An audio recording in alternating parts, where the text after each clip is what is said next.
ہم تو رکھتے ہیں مسلمانوں کا دین،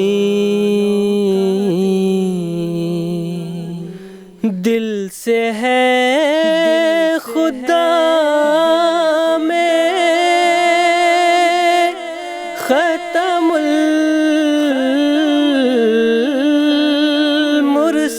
المرسلین، دل سے ہے خدا میں ختم المرسلین،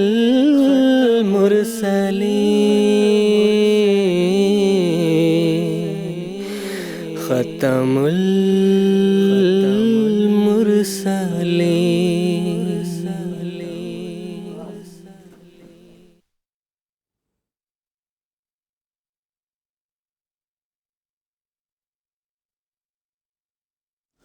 اعوذ باللہ من الشیطان الرجیم، بسم اللہ الرحمن الرحیم۔ ناظرین کرام، السلام علیکم ورحمۃ اللہ وبرکاتہ۔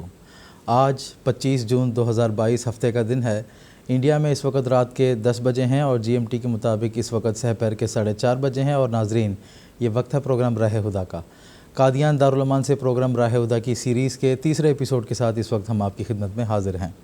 آج کا یہ پروگرام بھی ہم حسب معمول آپ کی خدمت میں لائیو پیش کر رہے ہیں، اور ہمارا یہ پروگرام انٹریکٹیو ہوگا، یعنی ہم اسٹوڈیو ڈسکشن کے ساتھ ساتھ اپنے مشاہدین کو بھی اپنے ساتھ اس پروگرام میں شامل کریں گے۔ ان کو بھی اپنے سوالات ہمارے علماء کرام کے پینل میں پیش کرنے کا موقع دیں گے، اور کوشش کریں گے کہ وقت کی رعایت کو مد نظر رکھتے ہوئے ہمارے مشاہدین کے سوالات کے جوابات بھی اسی پروگرام کے ذریعے سے ان کے سامنے پیش کیے جائیں۔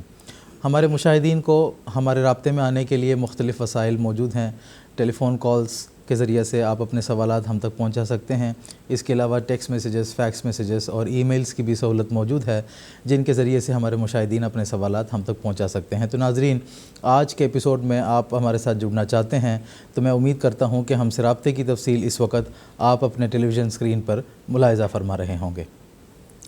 ناظرین کرام، جو ریگولرلی ہمارے اس پروگرام کو دیکھتے ہیں وہ جانتے ہیں کہ 4 ایپیسوڈز پر مشتمل سیریز ہم قادیان دارالمان سے آپ کی خدمت میں پیش کرتے ہیں، اور آج ہماری سیریز کا تیسرا ایپیسوڈ ہے جو اس وقت ہم آپ کی خدمت میں لے کر حاضر ہوئے ہیں۔ اس مکمل سیریز میں ہم بیت اللہ کی تعمیر کے جو عظیم الشان مقاصد ہیں اس کے حوالے سے بات کر رہے ہیں، اور آج بھی اسی موضوع پر ہماری گفتگو جو ہے وہ جاری رہے گی۔ مختلف اللہ تعالیٰ نے قرآن مجید میں تعمیر بیت اللہ کے جو مقاصد عظیم الشان بیان فرمائے ہیں، اور جو مختلف عظیم الشان پیشگوئیاں، اس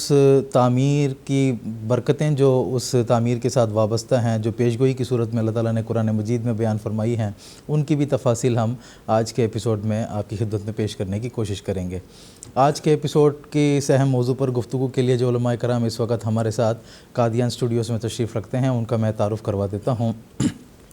مکرم و محترم مولانا محمد کریم الدین صاحب شاہد ہیں، اور ان کے ساتھ تشریف رکھتے ہیں مکرم و محترم مولانا زین الدین صاحب حامد۔ دونوں حضرات پروگرام راہ ہدیٰ قادیان سیریز کے ریگولر اور پرانے پینلسٹ ہیں۔ میں آپ دونوں حضرات کا پروگرام راہ ہدیٰ میں خیر مقدم کرتا ہوں۔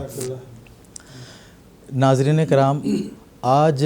عربی کیلنڈر کے حساب سے ذی القعدہ کی 26ویں تاریخ ہے۔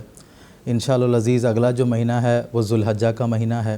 اور 8 ذو الحجہ سے مناسک حج جو ہے وہ شروع ہو جاتے ہیں، اور جو حج کرنے کی نیت سے جو لوگ مکہ مکرمہ تشریف لے جاتے ہیں وہ حج کے مناسک ادا کرتے ہیں، اور پھر 10 ذو الحجہ کو عید الاضحیٰ جو ہے وہ منائی جاتی ہے، اور پوری دنیا میں مسلمان اس کو قربانی کی عید کے طور پر مناتے ہیں۔ اور اس عید میں خاص طور پر بیت اللہ کی زیارت کے لیے مسلمان تشریف لے جاتے ہیں، اور کروڑوں مسلمان ایک جگہ متحد ہو کر اللہ تعالیٰ کی توحید کی جو بانگ ہے وہ بلند کرتے ہیں، اور بیت اللہ کی زیارت کر کے اس کے فیوز و برکات سے مستفید ہوتے ہیں۔ تو اسی پس منظر میں ہم نے بیت اللہ کی تعمیر کے جو مختلف مقاصد ہیں جو قرآن مجید میں اللہ تعالیٰ نے بیان فرمائے ہیں، اس کی تفاصیل آپ کی خدمت میں پیش کر رہے ہیں۔ اللہ تعالیٰ نے بنی نوع انسان کے فائدے کے لیے ایک گھر تعمیر کیا تھا، لیکن اس وقت لوگوں نے اس گھر کی قدر و منزلت نہیں کی اور اس کی عظمت کو نہیں پہچانا، جس کے نتیجے میں اس گھر کے ساتھ جو برکتیں جڑی ہوئی تھیں ان سے وہ قوم محروم ہو گئی تھی۔ چنانچہ ایک طویل عرصے کے بعد اللہ تعالیٰ نے پھر حضرت ابراہیم اور ان کے بیٹوں کے ذریعے سے علیہم السلام اس بیت اللہ اس اللہ تعالیٰ کے گھر کی ایک مرتبہ پھر اس کی بنیادوں کو اللہ تعالیٰ نے استوار کروایا، اور نہ صرف استوار کروایا بلکہ اس کی حفاظت کے لیے اللہ تعالیٰ نے انتظامات بھی فرمائے۔ اللہ تعالیٰ نے باقاعدہ یہ بھی انتظام فرمایا کہ اس گھر کی حفاظت کے لیے باقاعدہ ایسے لوگ ہوں جنہوں نے اپنی زندگیاں وقف کر کے اس گھر کی حفاظت کی جو ذمہ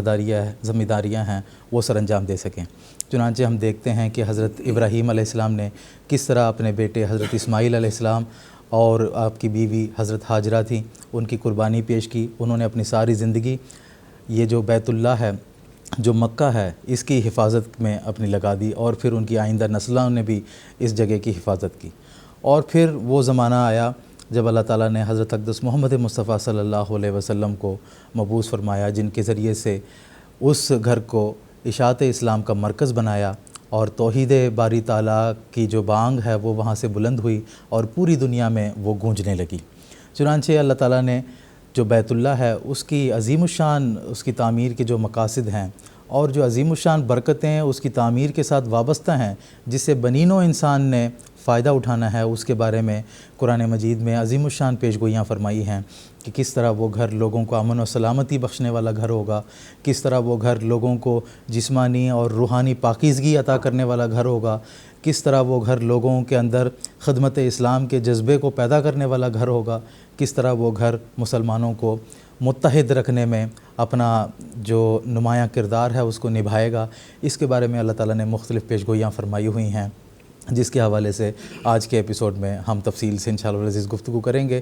ہمارے مشاہدین کو ایک مرتبہ پھر میں یاد دلا دوں کہ اگر اس ضمن میں آپ کے ذہن میں سوالات ہیں تو ہمارے ٹیلی فون لائنز آپ کے لیے ایکٹیویٹڈ ہیں۔ آپ ہمیں ٹیلی فون کر کے اپنے سوالات ہمارے علماء کرام کے پینل میں پیش کر کے ان کے جوابات بھی آپ حاصل کر سکتے ہیں۔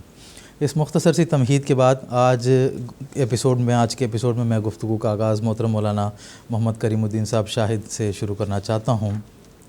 اللہ تعالیٰ نے قرآن مجید میں یہ جو بیت اللہ ہے، خانہ کعبہ ہے، اس کے حوالے سے یہ بھی بیان فرمایا ہے، اعوذ باللہ من الشیطان الرجیم، طہر بیتی للطائفین والعاکفین والرکع السجود، کہ یہ جو بیت اللہ ہے یہ جسمانی اور روحانی پاکیزگی کے حصول اور اس کی ترویج کا ذریعہ ہوگا۔ تو اس کے بارے میں ہمارے ناظرین کو کچھ تفصیل بتائیں۔ جزاک اللہ۔ بسم اللہ الرحمن الرحیم۔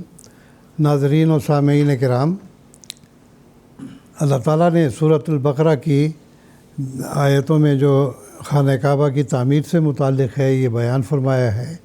وَعَهِدْنَا إِلَىٰ إِبْرَاهِيمَ وَإِسْمَاعِيلَ أَن طَهِّرَا بَيْتِيَ لِلطَّائِفِينَ وَالْعَاکِفِينَ وَالرُّکَّعِ السُّجُودِ، کہ ہم نے حضرت ابراہیم اور حضرت اسماعیل دونوں باپ بیٹوں سے یہ پختہ عہد دیا ہوا ہے کہ میرے گھر کو طاہرہ دونوں مل کر جو ہے وہ پاک اور صاف رکھیں گے۔ للطائفین، کن کے لیے؟ جو یہاں پر آنے والے، طواف کرنے والے ہیں یا بار بار آنے والے ہیں۔ والعاکفین، اسی طرح سے جو یا تو مسجدوں میں اعتکاف کرنے کے لیے یا یہ کہ دور دراز سے اپنی زندگیاں وقف کر کے، جیسا کہ حضرت ابراہیم نے خود اپنی زندگی وقف کی ہوئی تھی اور اپنے بیٹے اسماعیل کو بھی ایک قربانی کے طور پر حضرت ہاجرہ علیہ السلام کے ساتھ مکے میں چھوڑا تھا۔ اور جیسے کہ ہمارے ناظرین جانتے ہوں گے کہ جب حضرت ہاجرہ علیہ السلام کو وہاں مکے کی سرزمین میں چھوڑ دیا گیا تھا تو اس وقت حضرت اسماعیل علیہ السلام بالکل دودھ پیتے بچے تھے، اور جب ان کو پیاس لگی تو پانی تو وہاں موجود نہیں تھا، اور حضرت ہاجرہ جو ہے کبھی صفا پہاڑی پر جاتی، کبھی مروہ پہاڑی پر جاتی۔ اسی اثنا میں دیکھا کہ حضرت اسماعیل جو پیاس سے تڑپ رہے تھے، ان کی ایڑیوں سے جو رگڑ پیدا ہوئی، اس کے نتیجے میں جو گڑھا پیدا ہوا وہاں سے ایک چشمہ پھوٹا۔ تو یہ گویا کہ والدہ اور بیٹا دونوں کی وقف زندگی کا ایک ایسا نمونہ ہے جو ہم سب کے لیے ایک نمونہ بن جاتا ہے کہ دین کی خاطر جن لوگوں نے دنیا کو چھوڑ دیا اور لق و دق صحرا میں اپنی زندگی گزارنا پسند کیا، جہاں پر کوئی زندگی کا وسیلہ ہی نہیں تھا، حتیٰ کہ پانی جو اللہ تعالیٰ نے فرمایا وہ جالنا من الماء کل شیء ہے، ہر زندہ چیز پانی کے بغیر تو زندہ رہ ہی نہیں سکتی، اور وہاں پانی بھی ندارت تھا، لیکن اللہ تعالیٰ نے چشمہ پھوڑ دیا، اور آب زمزم اسی کا نام ہم لیتے ہیں، بڑی برکت والا یہ چشمہ ہے۔ تو یہاں پر حضرت ابراہیم علیہ السلام اور اسماعیل علیہ السلام دونوں سے اللہ تعالیٰ نے عہد لیا ہے کہ پاک و صاف، پاکیزگی کا سبق دیا۔ گویا کہ یہاں پر حضرت صلی اللہ علیہ وسلم کے ذریعے سے ہمیں یہ سبق دیا گیا ہے کہ جو راہ حضرت صلی اللہ علیہ وسلم نے پاکیزگی کی، صفائی کی دی ہے، یا پاکیزہ ذہن ہو یا روحانی ہو یا جسمانی ہو، اس کے لیے جو بھی احکام ہیں وہ حضرت صلی اللہ علیہ وسلم کے ذریعے سے ہی تمہیں ملیں گے، جو کہ حضرت ابراہیم علیہ السلام کی نسل سے ہیں اور اسماعیل علیہ السلام کے نسل میں سے پائے جاتے ہیں۔ چنانچہ اللہ تعالیٰ نے فرمایا یتلو علیکم آیاتنا و یزکیکم، البقرہ 152، کہ عام پاکیزگی کی اس میں تعلیم دی گئی ہے، اور ساتھ ہی جو ہے روحانی تعلیم، روحانی پاکیزگی کا بھی اس کے اندر ذکر آ جاتا ہے کہ ظاہری صفائی بھی بہت ضروری ہے، اس واسطے کہ جب ہم ظاہری صفائی کا خیال رکھیں گے تو ہمارا من بھی صاف ہوگا، ہمارا جسم جب صاف ہے ہمارے خیالات بھی صاف ہوں گے، ہماری جگہیں بھی صاف ہوں گی۔ تو گویا کہ جسم کی صفائی یا ظاہری صفائی یہ ایک وسیلہ ہے ذہنی صفائی کا، روحانی صفائی کا، اور انسان کے اخلاق کی صفائی کا، اور دینی پاکیزگی کا بھی اس کے اندر جذبہ پایا جاتا ہے۔ چنانچہ حضرت خلیفۃ المسیح ثالث رحمہ اللہ تعالیٰ نے اس پر بڑی کھل کر روشنی ڈالی ہے۔ میں ان تمام باتوں کو تو بیان نہیں کر سکوں گا، لیکن مختصراً اس وقت کی رعایت کے مطابق چند باتیں آپ کے سامنے پیش کروں گا کہ ایک تو ہے کہ جسم کی صفائی، کپڑوں کی صفائی ہے، گھر کی صفائی ہے، ماحول کی صفائی ہے، مساجد کی صفائی ہے یا عبادت گاہوں کی صفائی ہے۔ اسی طرح سے پاکیزگی اور طہارت زبان کی بھی ہے، اور کان کی، ناک کی، آنکھ کی، ان سب کی صفائی کا اللہ تعالیٰ نے حضرت صلی اللہ علیہ وسلم کے ذریعے سے ہمیں تعلیم دی ہے کہ جب یہ باتیں ہمارے اندر پیدا ہو جائیں گی تو اخلاقی اعتبار سے بھی ہمارے اندر ایک پاکیزگی ایسی پیدا ہو جائے گی کہ لوگ دیکھ کر اور اس نمونے کے ذریعے سے پھر اپنے اندر بھی وہ پاکیزگی پیدا کرنے کی کوشش کریں گے۔ چنانچہ ایک تو بتایا کہ للطائفین، کس کے لیے پاکیزگی اختیار کرنی ہے، یہ کس کے لیے صفائی اختیار کرنی ہے، کہ ایسے لوگ جو قبائل جو عرب کے تھے وہ تمام کے تمام وقتاً فوقتاً خانہ کعبہ کے پاس آیا کرتے تھے۔ ایک تو طواف کے نظریے سے بھی، ایک بعد میں پھر حج کا بھی عمل آ گیا، اور اس کے ساتھ حضرت صلی اللہ علیہ وسلم کی خدمت میں یہ وفد آیا کرتے تھے آپ سے دین سیکھنے کے لیے، کیا کیا باتیں ہیں جو اللہ تعالیٰ کی رضا کی خاطر اختیار کرنی چاہیے۔ تو اس لحاظ سے اقوام عالم کے نمائندے یہاں پر چونکہ آئیں گے، اس لیے اس گھر کو پاک اور صاف رکھنے کے لیے اللہ تعالیٰ نے تعلیم عطا فرمائی ہے۔ اور پھر یہ کہ جب آئیں گے وہ اپنے علاقوں میں، جب واپس جائیں گے تو ان تعلیمات کو پھر اپنے علاقوں میں پھیلائیں گے۔ تو گویا کہ یہ ایک محدود پیمانے پر اس وقت کے لیے یہ تھا۔ اس کے بعد جب اسلام آہستہ آہستہ دنیا میں پھیل گیا تو اللہ تعالیٰ نے نہ صرف یہ کہ عرب کے مختلف قبائل وہاں پر آنے شروع ہوئے، بلکہ دنیا کے ہر ملک سے وہاں پر لوگوں نے آنا شروع کیا، وہاں کی برکات سے مستفید ہوئے۔ حضرت صلی اللہ علیہ وسلم کے زمانے میں، آپ کے بعد آپ کے خلفائے راشدین کے زمانے میں، پھر خلفائے راشدین کے زمانے کے بعد بھی جو صحابہ تھے ان کے ذریعے سے بھی ان لوگوں نے وہ تعلیمات حاصل کی جس کے نتیجے میں ان کے اندر ایک پاکیزگی پیدا ہونی شروع ہو گئی۔ مجھے یہاں پر ایک بات یہ بھی یاد آتی ہے کہ پنڈت جواہر لال نہرو نے اپنے بیٹی اندرا گاندھی کو، جبکہ یہ پڑھنے کے لیے یورپ گئی ہوئی تھیں، ان کو مختلف خطوط لکھے تھے، اور ان خطوط کا مجموعہ بعد میں شائع ہوا جس کو گلمپسز آف ورلڈ ہسٹری کے نام سے شائع کیا گیا، یعنی تاریخ عالم کی جھلکیاں۔ اس میں انہوں نے ایک بات بڑی اچھی لکھی ہے کہ جب مسلمانوں نے اسپین فتح کیا ہے اور وہ وہاں پر گئے ہیں تو وہاں یورپ کے لوگ مسلمانوں سے محض اس واسطے نفرت کیا کرتے تھے کہ یہ لوگ ہمیں کہتے ہیں کہ پاک و صاف رہنا چاہیے، ہاتھ منہ دھونے چاہیے، غسل کرنا چاہیے، کپڑے صاف کرنا چاہیے، یہ کیا مصیبت ڈال دی ان لوگوں نے؟ تو وہ لوگ غسل کرنے سے بھی کتراتے تھے۔ ایک تو ٹھنڈا علاقہ ہے، دوسرے یہ کہ پھر یہ کون کپڑے دھوتا رہے، کون اپنے آپ کو صاف کرتا رہے، تو اس واسطے کہتے ہیں بڑی منافرت تھی مسلمانوں کے خلاف۔ لیکن آج ماحول بالکل الٹ گیا ہے۔ یورپ بہت ہے بڑا پاکیزہ ماحول انہوں نے بنایا ہوا ہے، اور یہ سب اثر ہے ان مسلمان فاتحین کا جو وہاں جا کر انہوں نے اپنا اثر قائم کیا تھا، اور یہ سب قرآن مجید کی انہی تعلیمات کے مطابق ہے کہ ان طاہرہ بیتیہ للطائفین، کہ آنے جانے والے جتنے بھی لوگ ہیں ان سب کے لیے یہ گھر پاکیزہ تم بنا کے رکھو گے، اس سے سبق حاصل کریں گے۔ قرآن مجید میں بھی اس کا ذکر اللہ تعالیٰ نے فرمایا کہ یہ وما کان المؤمنون لینفروا کافہ فلولا نفر من کل فرقۃ منہم طائفۃ لیتفقہوا فی الدین ولینذروا قومہم اذا رجعوا الیہم لعلہم یحذرون، سورہ توبہ آیت 122، کہ اللہ تعالیٰ فرماتا ہے کہ مومنوں کے لیے ایک مناسب نہیں ہے یا ہو نہیں سکتا یہ کہ تمام کے تمام لوگ خانہ کعبہ میں آنے شروع ہو جائیں، تو اس واسطے ایک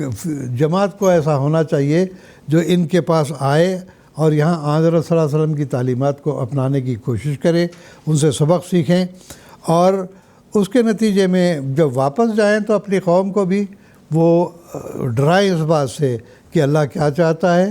اور ہم کو کس رنگ میں رہنا چاہیے، کیسی ہماری عبادت گاہیں اور ہمارے گھر اور ہمارا ماحول، ہمارے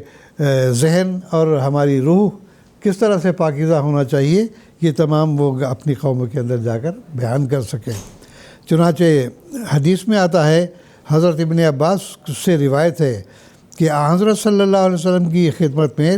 عرب کے ہر قبیلے سے ایک ایک جماعت آیا کرتی تھی، اور ان لوگوں نے جا کے پھر اپنی اپنی قوموں کے اندر وہ تعلیمات باہم پہنچائیں جو حضرت صلی اللہ علیہ وسلم سے وہ سیکھ کر گئے تھے۔ تو گویا کہ مرکزی اعتبار سے یہ بہت ضروری ہے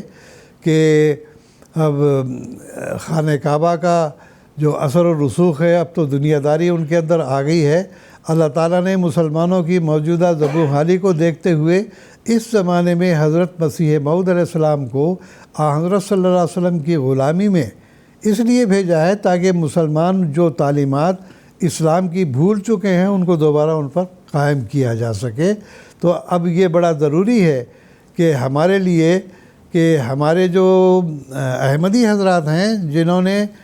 مسیح موعود علیہ السلام کی بیعت قبول کر لی ہے، اور انشاءاللہ تعالی یہ سلسلہ بڑھتا چلا جائے گا، تو ان کے لیے مرکز کے ساتھ رابطہ رکھنا بہت ضروری ہے۔ اللہ تعالیٰ کے فضل سے خلافت کا نظام ہمارے اندر قائم ہے، اور سب سے بڑھ کر یہ کہ خلیفہ وقت کے ساتھ ان کا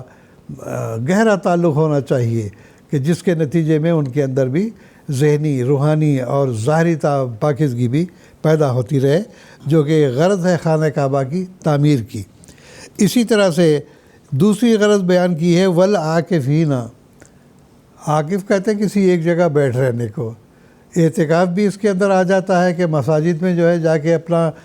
وقت خرچ کر کے آدمی ایک گوشہ تنہائی میں بیٹھ کے دعائیں کرے، اللہ تعالیٰ سے تعلق بڑھانا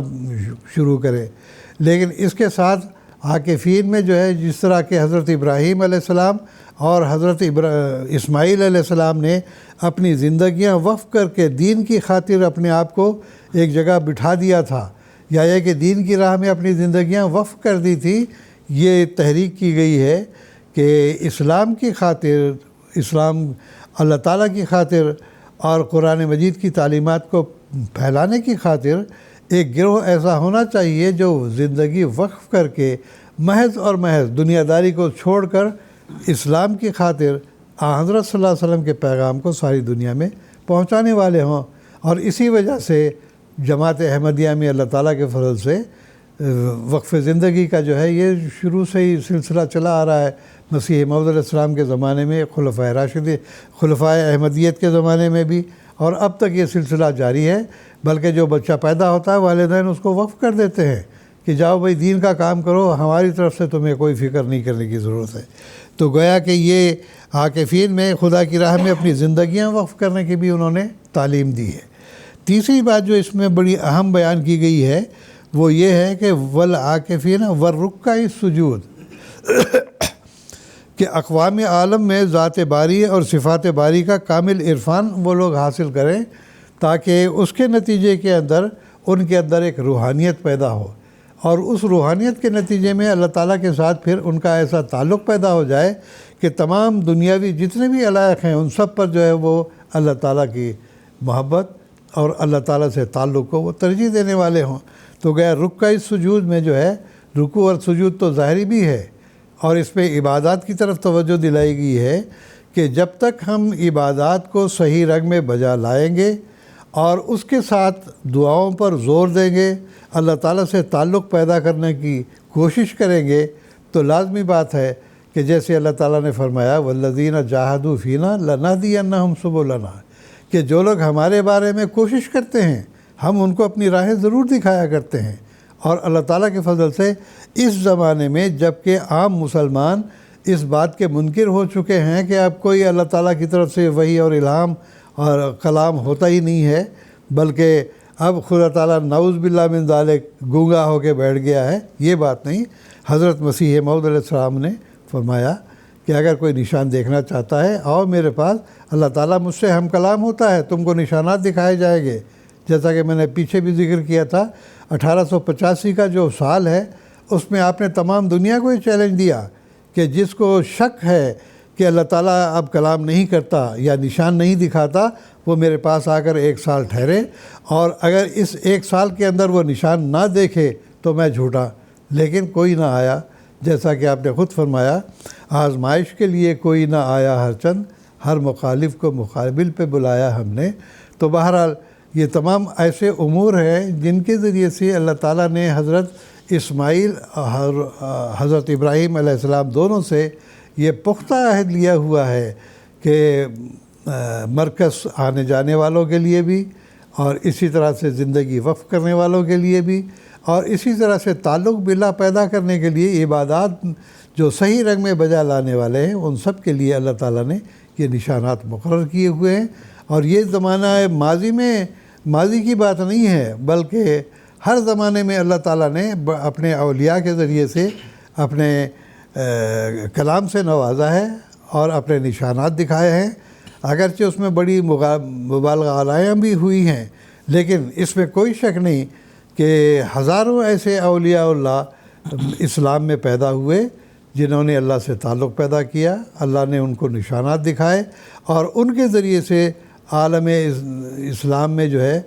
ایک ایسا مقام ان کو حاصل ہوا ہے کہ ان کی تبلیغ کے نتیجے میں سینکڑوں غیر مسلمین جو ہیں انہوں نے اسلام کو قبول کر لیا۔ اللہ تعالیٰ ہمیں بھی توفیق دے کہ ہم نے اپنی زندگیاں اسی لیے وقف کی ہیں کہ لوگوں تک اسلام کا صحیح پیغام پہنچائیں اور اللہ تعالیٰ کی صفات کو دنیا کے سامنے کھول کر بیان کرنے والے ہوں، اس کے نشانات کو بیان کرنے والے ہوں، اور اسی طرح سے مرکز آنے جانے والوں کے لیے ایک راہ ہموار کرنے والے ہوں، اور اسی طرح پاکیزگی اختیار کرنے والے ہوں کہ جس کے نتیجے میں ظاہری پاکیزگی بھی ہو، ذہنی پاکیزگی بھی ہو، اور روحانی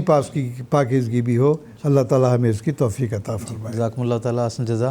آگے پروگرام کو جاری رکھتے ہوئے محترم مولانا زین الدین صاحب حامد سے ہمارا یہ سوال ہے کہ جس آیت کریمہ کے حوالے سے ہم بات کر رہے ہیں جس میں خانہ کعبہ کے مقاصد اور اس کی برکتوں کا ذکر ہے، وہاں پر ہمیں یہ بھی پتہ لگتا ہے کہ اللہ تعالیٰ نے اس کے بارے میں بیان فرمایا ہے کہ بلدن آمنہ، نہ صرف خانہ کعبہ کے تعلق سے بلکہ اس شہر کے تعلق سے اللہ تعالیٰ نے فرمایا ہے کہ یہ امن و سلامتی کا باعث بننے والا شہر ہے، اور مختلف ظالمانہ حملوں سے بھی اللہ تعالیٰ اس شہر کو محفوظ رکھے گا۔ تو اس حوالے سے میں آپ سے مزید تفصیل جاننا چاہوں گا۔ شکریہ طارق صاحب۔ جیسا کہ گزشتہ پروگراموں میں بھی اس بات پر کافی گفتگو ہو چکی ہے کہ سب سے پہلا گھر جو دنیا کے لوگوں کے فائدے کے لیے جو تعمیر کیا گیا ہے وہ خانہ کعبہ ہے۔ ان اول بیت وضع للناس للذی ببکۃ مبارکم وہدی للعالمین، یہاں پر خانہ کعبہ جو سب سے پہلا گھر بنایا گیا ہدی للعالمین، تمام عالمین کی ہدایت کے لیے بنایا گیا ہے۔ ظاہر ہے اس زمانے میں عالمین کا تصور ہی نہیں تھا، دنیا کے چھوٹے سے خطے میں آبادی تھی، تو اس وقت اللہ تعالیٰ نے اپنی حکمت کاملہ کے مطابق تو اس وقت کے نبی کے ذریعے یعنی آدم علیہ السلام کے ذریعے سے اس گھر کی تعمیر کروائی، اور اس کے بعد مختلف ادوار گزر گئے، جیسے جیسے آبادی بڑھی اور مختلف علاقوں میں دنیا آباد ہونی شروع ہوئی،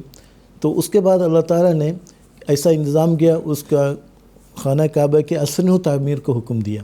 چنانچہ حضرت ابراہیم اور اسماعیل علیہ السلام کے ذریعے سے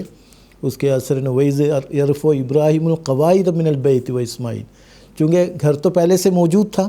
لیکن اس کے نشانات مٹ چکے تھے، لیکن اللہ تعالیٰ نے حضرت ابراہیم علیہ السلام کو الہاماً نشاندہی فرمائی، اس کے مطابق جو ہے پھر آگے اس کی اثر نو تعمیر شروع ہوئی۔ تو یہ بات قابل ذکر ہے کہ قرآن مجید نے اس کو سب سے پہلا گھر قرار دیا ہے، اس کی معین تاریخ کا ہمیں پتہ نہیں، قرآن میں بولتا ہے البیت العتیق، سب سے پرانا گھر جو لوگوں کے فائدے کے لیے بنایا گیا ہے۔ تو دراصل اس کا ایک تو یہ کہ اس کے بارے میں پھر بعد میں اللہ تعالیٰ نے فرمایا وَإِذْ جَعَلْنَا الْبَيْتَ مَثَابَةً لِلنَّاسِ، اس گھر کو ہم نے ایسے بنایا کثرت کے ساتھ لوگوں کے آنے جانے کی جگہ بنائی، یعنی کثرت کے ساتھ لوگ آتے جاتے رہیں گے، تو لازماً ابراہیم علیہ السلام کے دل میں یہ فکر پیدا ہوئی جب کثرت کے ساتھ لوگ آئیں گے خانہ کعبہ کی زیارت کے لیے، طواف کے لیے اور اعتکاف وغیرہ کے لیے، عبادات کے لیے،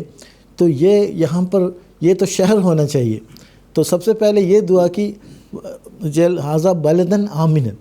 جل حاضہ یہاں پر پہلے سے شہر موجود نہیں تھا، تو اس وقت اس ویران جگہ کو جو بے آب ہو گیا وادی ہے، کوئی نہ پانی نہ کھانا کچھ بھی نہیں تھا، چند جھومڑیاں تھیں یا کچھ ایسے خیمے نصب کیے گئے تھے، کچھ تجارتی قافلہ آ کر آباد ہوا کرتے تھے۔ تو اللہ تعالیٰ نے ابراہیم علیہ السلام نے یہ دعا کی رب اجعل ھذا بلدن آمنا، یہ اللہ تعالیٰ اس ویران زمین کو ایک ایسا شہر بنانا جو امن والا ہو، پرامن شہر بنا دینا۔ تو یہ ایک ایسی دعا ہے۔ تو اس کے بعد آگے چل کر پھر جب یہ شہر آباد ہوا، پھر ابراہیم علیہ السلام نے دوسری دعا کی اللہ رب اجعل ھذا البلد آمنا، یہ اللہ تعالیٰ اس شہر کو، اب چونکہ شہر آباد ہو چکا ہے، اس شہر کو مزید چونکہ امن کی غیر معمولی اہمیت کے پیش نظر بار بار یہ دعا کر رہے ہیں، یا اللہ تعالیٰ اس شہر کو امن والا شہر بنانا۔ پھر فرمایا وجنوبنی و بنی ان نعبد الاصنام، اور مجھے بھی اور میری اولاد کو بھی بتوں کی پوجا سے بچانا، یعنی گویا یہ جو گھر ہے توحید کی خاطر بنایا گیا ہے، توحید کا مرکز ہے، اور اور اسی لیے خاص طور پہ یہ دعا کی گئی اس شہر کو امن والا شہر بنانا، ساتھ ہی اور مجھے اور میری اولاد کو بتوں کی پرستش سے بچانا، یعنی توحید پر ہمیشہ قائم رکھنا۔ یہاں بلدن آمن کہہ کر کئی مقاصد پر اشارہ کیا گیا ہے۔ سیدنا حضرت خلیفۃ الثالث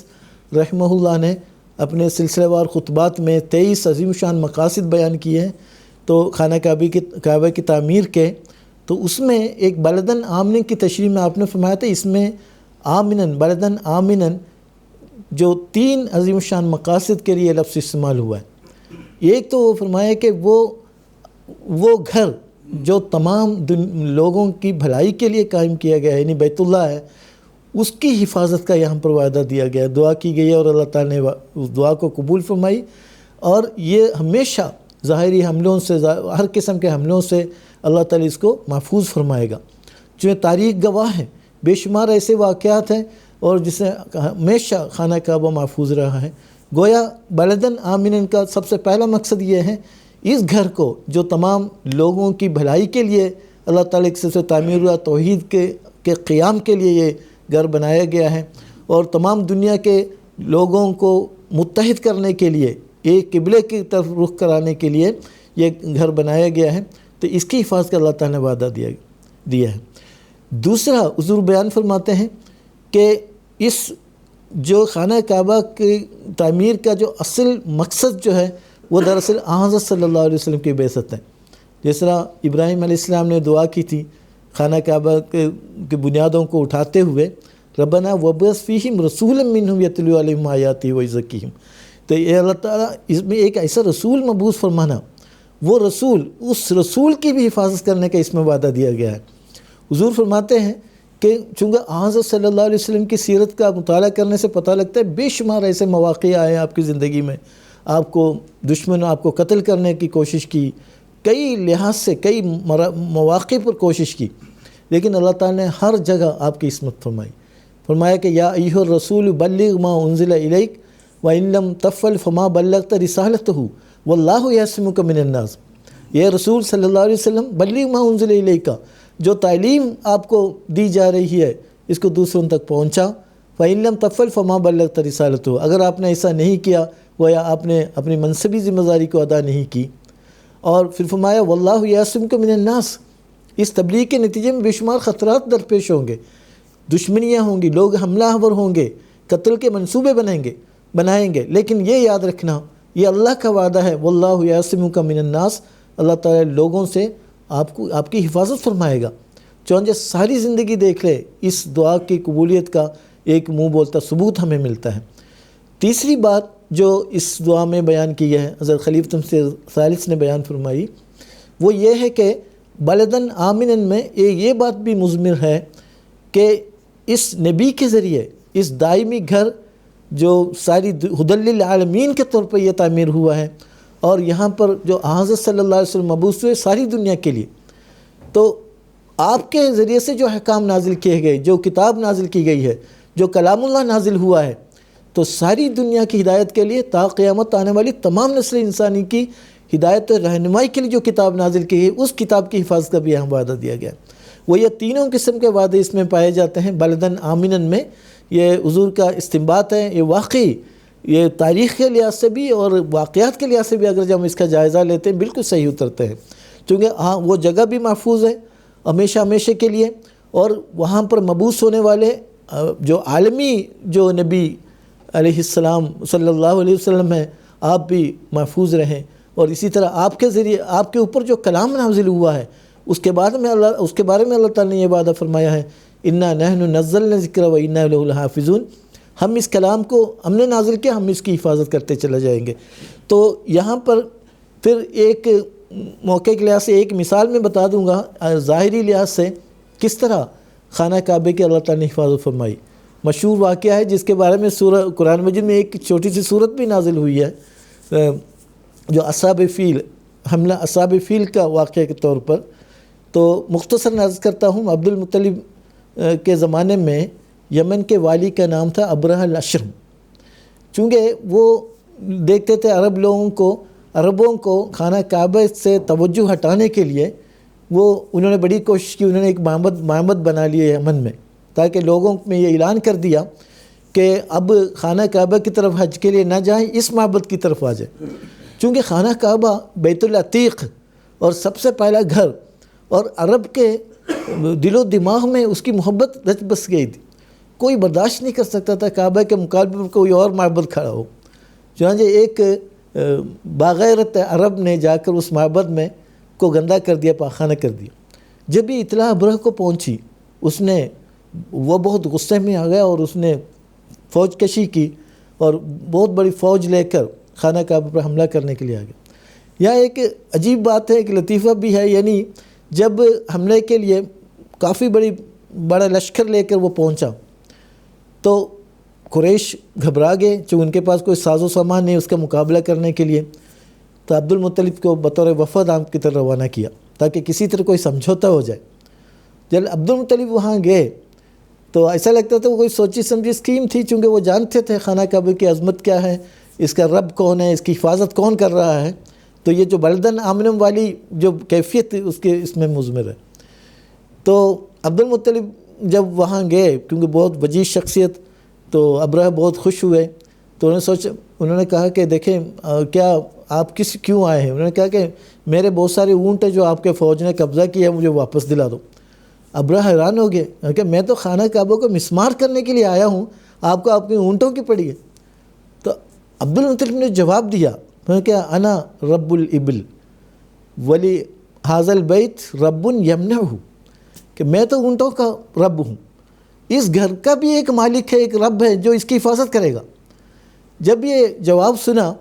تو ابرہ مزید غصے میں آ گئے۔ انہوں نے کہا چلو بہرحال اس کو خانہ کعبہ کو مسمار کرنا ہے۔ وہ ابھی آگے بڑھ رہے تھے تو ایسے حالات پیدا ہوئے، ایک قسم کی بیماری اس میں پیدا ہو گئی۔ تو قرآن مجید اس کو بیان کیا ہے، آخر وہ سارے کے سارے جو پرندوں کی خوراک میں تبدیل ہو گئے۔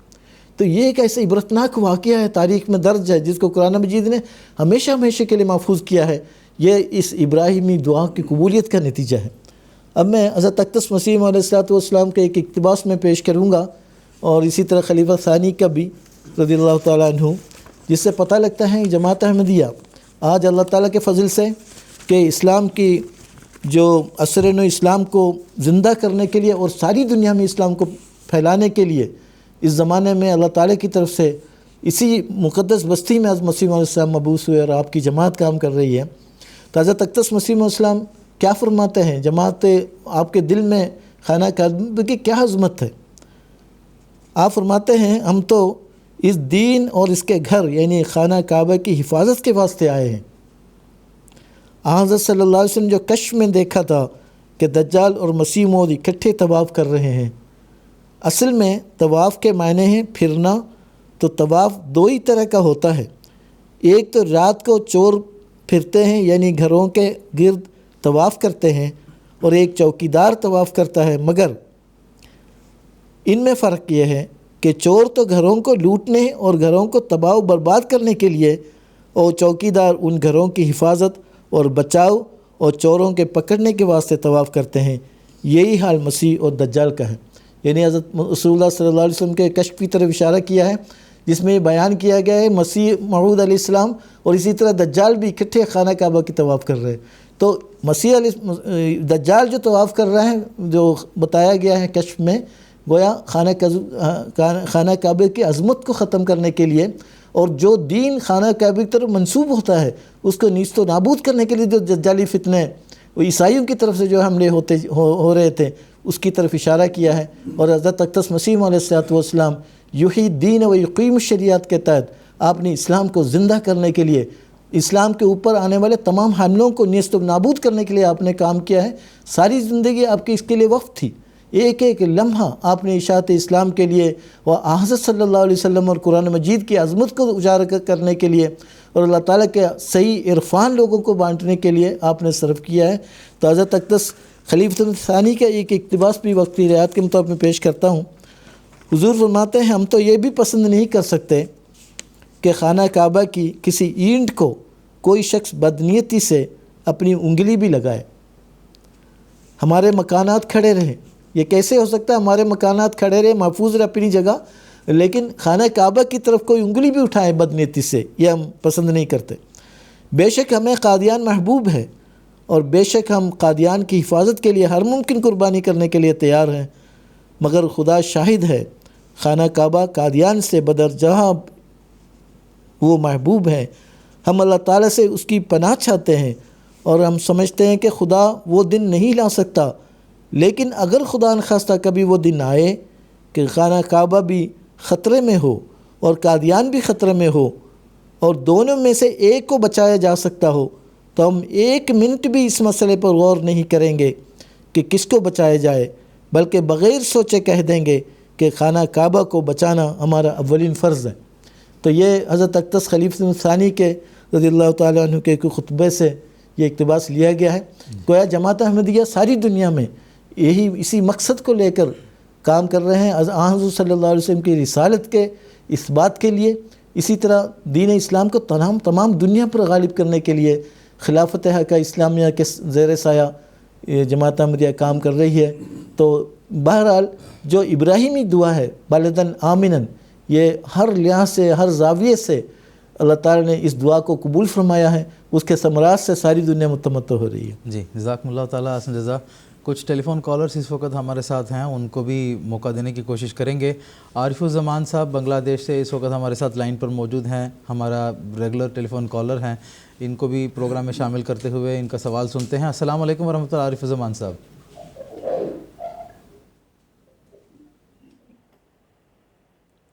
السلام علیکم۔ عارف الزمان صاحب آپ سن رہے ہیں؟ جی السلام علیکم۔ وعلیکم السلام، اپنا سوال پیش کریں۔ میرا سوال ہے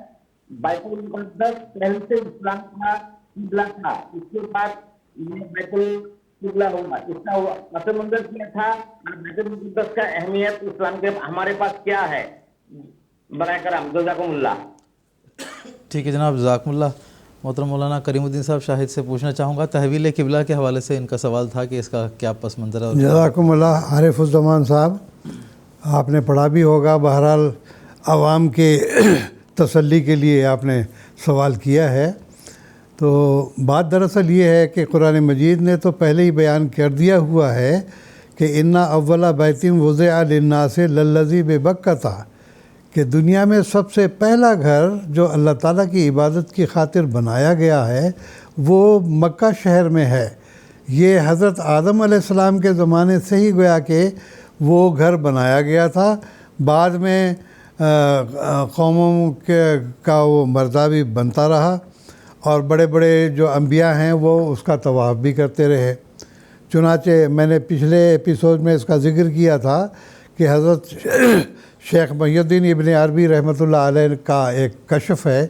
کہ انہوں نے دیکھا کہ میں خانہ کعبہ کا طواف کر رہا ہوں اور بڑے اونچے اونچے قد کے لوگ جو ہے میرے ساتھ خانہ کعبہ کا طواف کر رہے ہیں، تو میرے دل میں خیال آیا کہ شاید یہ حضرت آدم ہیں۔ تو میں نے پوچھا کہ کیا آپ حضرت آدم ہیں؟ تو ایک نے ان میں سے کہا کہ تم کس آدم کی بات کرتے ہو، آدم تو ہزاروں ہوئے ہیں۔ تو گویا کہ اللہ تعالیٰ کا منشا یہ تھا کہ ابتدائے دنیا سے جو دنیا کا سینٹر ہے اور جو اللہ کی عبادت کی خاطر گھر بنایا گیا تھا اور آئندہ بھی قیامت تک وہ اللہ تعالیٰ کا گھر قائم رہنے والا تھا، اس کی حفاظت اللہ تعالیٰ نے فرمائی۔ اور حضرت رسول اللہ صلی اللہ علیہ وسلم جب تک مکے میں رہے، آپ اس رنگ میں کھڑے ہوتے تھے کہ خانہ کعبہ بھی آپ کے سامنے ہوتا تھا، اور یہ چونکہ خانہ کعبہ کے ملک کنعان کی جو سرزمین ہے وہ یعنی بیت المقدس جسے ہم کہتے ہیں، وہ بھی جو ہے آپ کے سامنے ہوا کرتا تھا۔ گویا کہ اس رنگ میں آپ کھڑے ہوتے تھے، خانہ کعبہ، اور اس کے آگے جو ہے وہ بیت المقدس ہوا کرتا تھا۔ لیکن جب آپ نے ہجرت کی تو یہ پھر سمت بدل گئی، خانہ کعبہ تو صاف نہیں رہا، لیکن یہ سمت جو ہے وہ بیت المقدس کی طرف ہی نمازیں آپ کچھ عرصہ پڑھتے رہے، لیکن دل میں آپ کا یہ خیال تھا کہ خانہ کعبہ کی طرف جو ہے وہ قبلہ ہونا چاہیے۔ چنانچہ سورۃ البقرہ میں جو دوسرا پارہ ہے قرآن مجید کا، سیقول السفہاء من الناس ما ولاہم عن قبلتہم التی کانوا علیہا، بے وقوف لوگ یہ کہیں گے کہ یہ بھئی یہ پہلے جو ہم قبلے کی طرف منہ کر کے نماز پڑھتے تھے ان کو اس قبلے سے کس نے روک دیا؟ تو اللہ تعالیٰ نے فرمایا قد نرا تقلب وجہک فی السماء فلنولینک قبلۃ ترضاھا، کہ ہم دیکھتے تھے کہ تیرے دل میں خلش ہے، خانہ کعبہ کی طرف جو ہے وہ رخ ہونا چاہیے، ہم اس کو سمجھتے ہیں۔ تو اللہ تعالیٰ نے حکم دیا فول وجہک شطر المسجد الحرام، اے محمد صلی اللہ علیہ وسلم تم اب خانہ کعبہ کی طرف منہ کر کے نماز پڑھ لیا کرو، کیونکہ ابتدائے دنیا سے یہی قبلہ جو ہے وہ بنایا گیا تھا، اور درمیان میں اب چونکہ حالات ایسے پیدا ہو گئے ہیں کہ اس کی طرف زیادہ توجہ دی جائے۔ تو یہ پس منظر ہے کہ خدا تعالیٰ کا منشا یہی تھا شروع دنیا سے۔ آدم علیہ السلام نے جس گھر کو بنایا تھا، اللہ نے کہا کہ سب سے پہلا گھر جو اللہ کی عبادت کے لیے بنایا گیا وہ خانہ کعبہ تھا، اور اس کے بعد وہ آثار مٹ گئے تھے۔ حضرت ابراہیم اور اسماعیل علیہ السلام ان دونوں نے مل کر اس کی بنیادوں پر جو ہے وہ خانہ کعبہ کی تعمیر کی تھی، اور یہ اللہ تعالیٰ کا منشا ہی تھا کہ حضرت صلی اللہ علیہ وسلم کی بعثت یہاں پر ہونی تھی، خاتم النبیین کی بعثت یہاں ہونی تھی، اور یہ خانہ کعبہ ساری دنیا کا جو ہے وہ قبلہ بننا تھا۔ اللہ تعالیٰ نے آن وسلم کے ذریعے سے اس کو قائم کر دیا۔ جی جزاکم اللہ تعالیٰ احسن جزا۔ آگے پروگرام کو جاری کرتے ہوئے سوال بھی جو ہے وہ محترم مولانا محمد کریم الدین صاحب شاہد سے ہی ہے کہ یہ ایک دعا کی رنگ بھی ہے اور اس میں ایک پیشگوئی بھی ہے، جس میں ورزق اہلہ من الثمرات کی جو ہے وہ حضرت ابراہیم علیہ السلام نے دعا کی ہے، جس کے نتیجے میں خانہ کعبہ کے ذریعے سے دنیا نے یہ پہچان لیا کہ جو بھی اللہ تعالیٰ کی رضا کی خاطر قربانی پیش کرتے ہیں، اللہ تعالیٰ ضرور اس کی جزا جو ہے وہ ان کو عطا کرتا ہے اور ان کے اس قربانی کو کبھی ضائع نہیں ہونے دیتا ہے۔ تو اس کی میں مزید تفصیل آپ سے جو ہے وہ وقت کی رعایت سے مختصر میں عرض کروں گا کہ ورزقہم من الثمرات، ورزق اہلہ من الثمرات، پھلوں سے اللہ تعالیٰ کہ حضور یہ دعا کی گئی کہ ان کو رزق عطا کرنا۔ اور دیکھیے پھل دو قسم کے ہوتے ہیں، ایک تو ظاہری طور پر اعمال جو انسان بجا لاتا ہے اس کے جو شیریں ثمرات ہوتے ہیں اس کو بھی ہم پھل ہی کہتے ہیں، اور اسی طرح سے جو مقبول اعمال انسان بجا لاتا ہے اس کے نتیجے میں جو بہترین بدلہ اللہ تعالیٰ کی طرف سے دیا جاتا ہے وہ بھی پھل ہی سمجھا جاتا ہے۔ اور دوسری بات اس میں یہ ہے کہ ظاہری طور پر بھی اگر ہم دیکھیں تو حضرت ابراہیم علیہ السلام کی دعا کو اللہ تعالیٰ نے اس رنگ میں بھی قبول کیا کہ آج خانہ کعبہ کی طرف یا مکہ جو لوگ ہو کے آتے ہیں وہ خود بیان کرتے ہیں کہ وہاں پر دنیا کا کوئی ایسا پھل نہیں ہے جو وہاں نہ ملتا ہو۔ ہندوستان میں اگر مثال کے طور پر یہاں اب آم کا موسم ہے، آم یہاں پر ہم کھا رہے ہیں، لیکن جب آم کا موسم یہاں نہیں ہوتا وہ کہتے ہیں کہ خانہ کعبہ کی طرف آپ چلے جائیں، مکہ میں چلے جائیں تو وہاں آپ کو آم بھی ملیں گے، اور دنیا کا کوئی پھل ایسا نہیں جو وہاں نہیں ملتا۔ یہ تو ظاہری بات بھی ہے، لیکن اللہ تعالیٰ نے دراصل یہاں بیان کیا ہے کہ جو اعمال انسان اللہ تعالیٰ کی خاطر عاجزانہ رنگ میں، عاشقانہ رنگ میں جو اعمال بجا لاتا ہے اس کے بہترین نتائج وہ نکال کر دے دیتا ہے۔ اب دیکھیے صحابہ کے پاس کیا تھا؟ نہ مال تھا، نہ دولت تھی، نہ اور کوئی ذرائع تھے، بلکہ قرآن مجید نے بھی اس کا ذکر کیا ہے کہ اگر یہ نہ سمجھو کہ میرے پاس کوئی مال اور دولت ہے میں تم کو بانٹوں گا، بلکہ نہ تو میرے پاس سونا چاندی کے ذخائر ہیں اور نہ ہی کوئی ایسا میرے پاس عمل ہے کہ جس کے ذریعے سے میں تم کو کیمیا گری سکھا دوں، تو محض اللہ تعالیٰ کی خاطر میرے پاس آنا ہوگا۔ تو گویا کہ یہ تمام ثمرات جو روحانی اعتبار سے صحابہ کو ملے ہیں وہ اللہ تعالیٰ کا قرب ہے، دراصل اللہ تعالیٰ کے قرب کے نتیجے کے اندر۔ ورنہ بتائیں کہ چند لوگ جو اٹھے ہیں یہاں سے، وہ کچھ ہی عرصے میں جب خلافت راشدہ قائم ہوئی ہے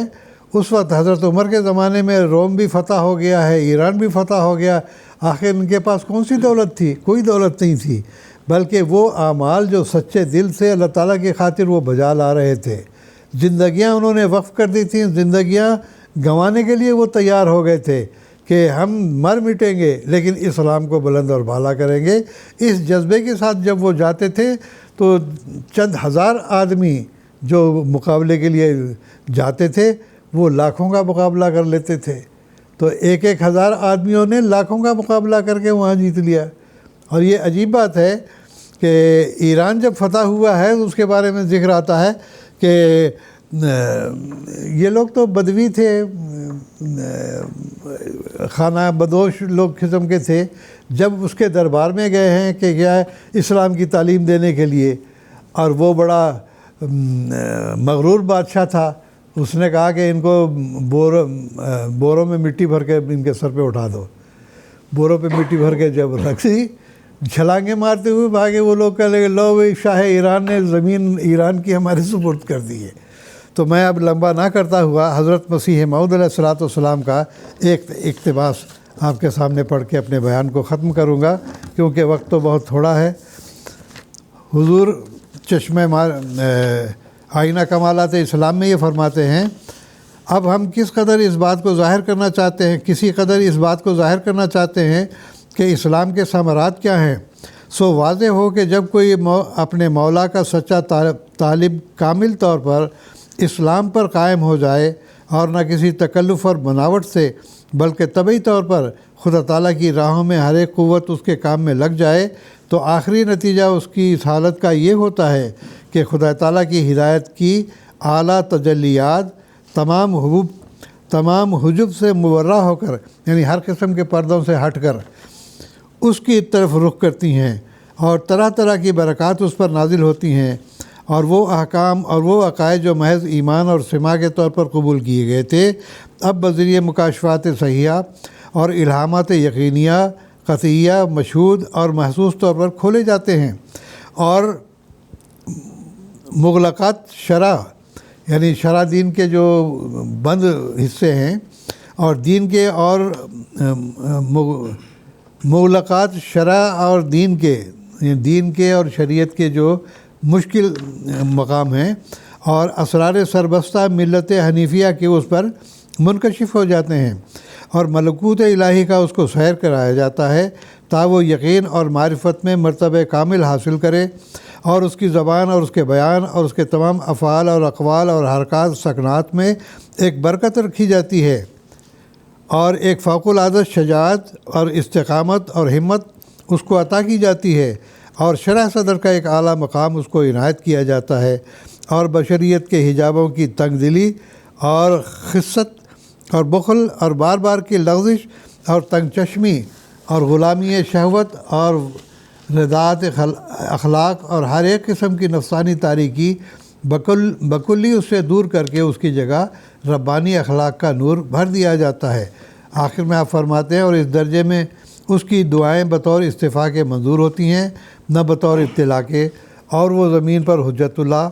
اور امان اللہ ہوتا ہے اور آسمان پر اس کے وجود سے خوشی کی جاتی ہے اور اعلیٰ سے اعلیٰ عطیہ جو اس کو عطا ہوتا ہے مکالمات الہیہ اور مخاطبات حضرت یزدانی ہیں جو بغیر شک اور شبہ کسی غبار کے چاند کے نور کی طرح اس کے دل پر نازل ہوتے رہتے ہیں، یہ ثمرات ہیں، اور ایک شدید الاثر لذت اپنے ساتھ رکھتے ہیں اور طمانینت اور تسکین اور سکینت بخشتے ہیں۔ آئینہ کمالات اسلام صفحہ 226۔ جزاکم اللہ تعالیٰ احسن جزا۔ آگے پروگرام کا جو آخری سوال ہے وہ محترم مولانا زین الدین حامد صاحب سے ہے کہ اس میں بھی دراصل حضرت ابراہیم اور حضرت اسماعیل علیہ السلام کی دعا ہے اور ایک پیشگوئی کا رنگ بھی یہ آیت رکھتی ہے کہ وَمِن ذُرِّيَّتِنَا أُمَّةً مُسْلِمَةً لَكَ، کہ جس کے نتیجے میں حضرت نبی اکرم صلی اللہ علیہ وسلم کی بعثت ہوئی اور امت مسلمہ جو کہ ایک فرمانبردار قوم ہے وہ اللہ تعالیٰ نے عطا کی ہے۔ تو اس کی میں مزید تفصیل آپ سے جاننا چاہوں گا۔ خانہ کعبہ کی تعمیر کے عظیم الشان مقاصد میں سے ایک عظیم مقصد حضرت ابراہیم علیہ السلام کی دعا کا یہ حصہ ہے وَمِن ذُرِّيَّتِنَا أُمَّةً مُسْلِمَةً لَكَ، کہ ابراہیم علیہ السلام نے یہ دعا کی ہماری ذریت میں سے بھی ایسی امت پیدا کرنا جو مسلمۃ لک، جو تیرے لیے مسلمہ ہو، یعنی اطاعت گزار ہو اور اللہ تعالیٰ کی خاطر قربانی کرنے والی امت ہو۔ تو یہ ایک عظیم شان پیشگوئی پر مشتمل ہے۔ چنانچہ حضور صلی اللہ علیہ وسلم کی بعثت کے ذریعے سے یہ پیشگوئی پوری ہوئی اور ایک ایسی امت حضرت صلی اللہ علیہ وسلم کے ذریعے سے ہمارے وجود میں آئی جو اللہ تعالیٰ کے ساتھ ہم کلام ہونے والے لوگ تھے۔ حضرت صلی اللہ علیہ وسلم کا صحابہ اور آپ کے تابعین اور تابع تابعین کے کثرت کے ساتھ ہزاروں لاکھوں ایسے اولیاء اس امت میں پیدا ہوئے جو اللہ تعالیٰ کے ساتھ اٹوٹ تعلق رکھنے والے تھے۔ گویا حضرت ابراہیم علیہ السلام کی یہ دعا وَمِن ذُرِّيَّتِنَا أُمَّةً مُسْلِمَةً لَكَ، ہماری اولاد میں سے بھی ایسی امت پیدا کرنا جو امت مسلمہ کہلانے کے مستحق ہو۔ تو قرآن مجید میں اس بارے میں ذکر کیا ہے کہ ہم دیکھتے ہیں کہ ابراہیمی دعاؤں کو ان پیشگوئیوں کے مطابق جو کتب سابقہ میں جو پیشگوئیاں پائی جاتی ہے اس کے بعد اس کے مطابق نبی کریم صلی اللہ علیہ وسلم کے ذریعے سے جو جماعت قائم ہوئی اس کے بارے میں قرآن کریم فرماتا ہے اس میں بھی مسلمان نام رکھا ہے۔ وہ آیت میں پیش کرتا ہوں، یہ فرماتے ہیں، اللہ تعالیٰ فرماتا ہے وَجَاهِدُوا فِي اللَّهِ حَقَّ جِهَادِهِ هُوَ اجْتَبَاكُمْ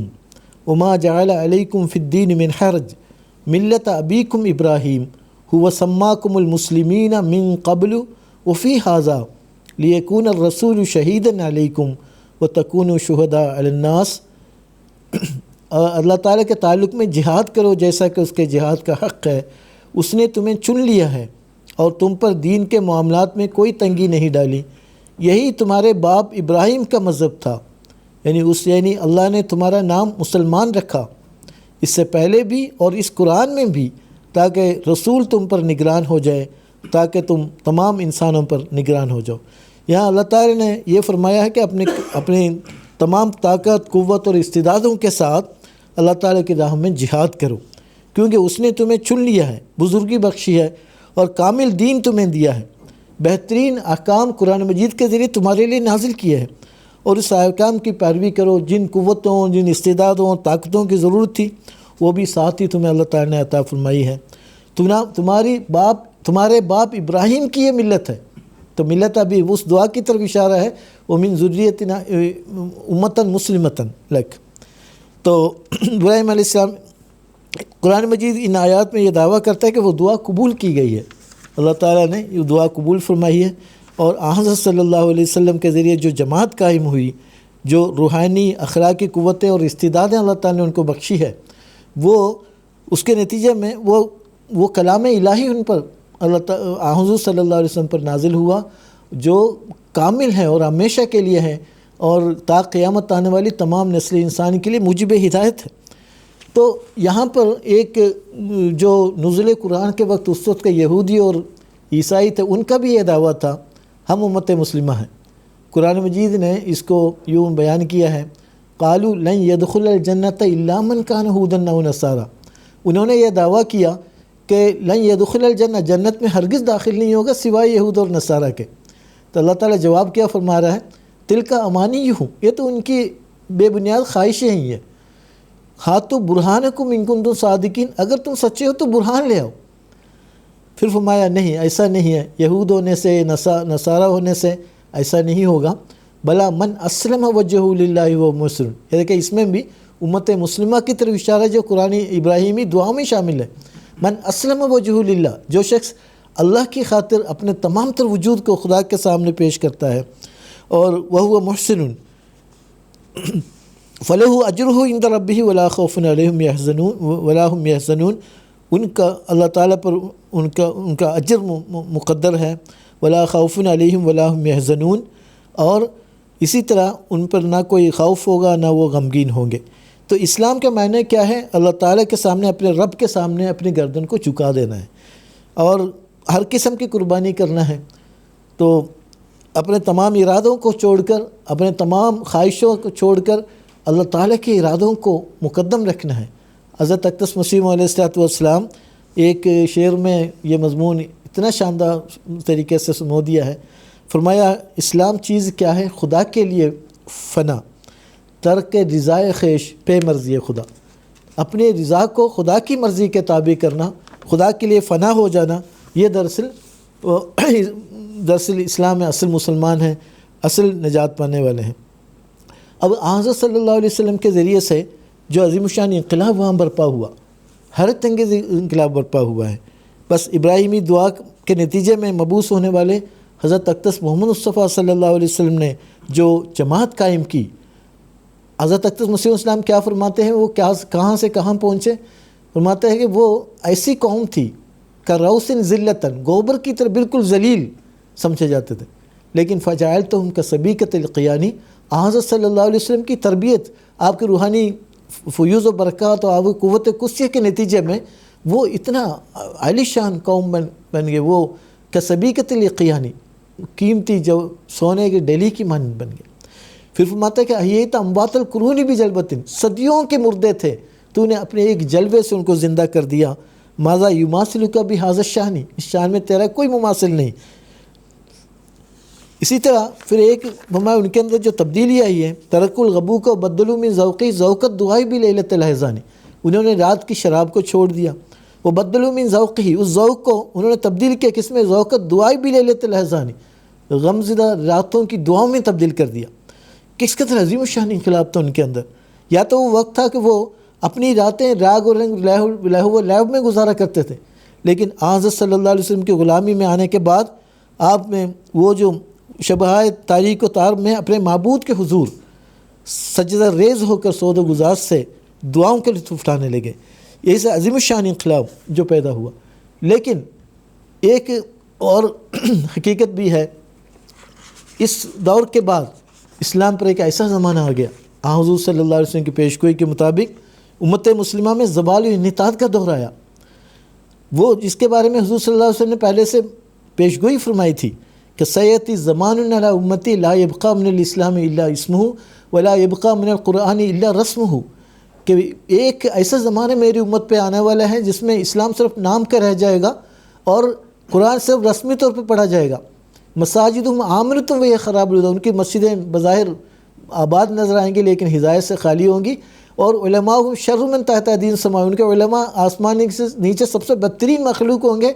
اور اس کا یہ بتایا کہ منہم تخرج الفتنہ وفیہم تعود، انہی میں سے فتنے لیں گے، انہی کی طرف واپس جائیں گے۔ اور اس زمانے کے شعراء کیا کہتے تھے؟ رہا دین باقی نہ اسلام باقی، ایک ہی اسلام کا نام رہ گیا، نام باقی، حالی نے بتایا۔ اور وہ علامہ اقبال کیا فرماتا ہے، وضع میں تم ہو نصارہ تو تمدن میں ہنود،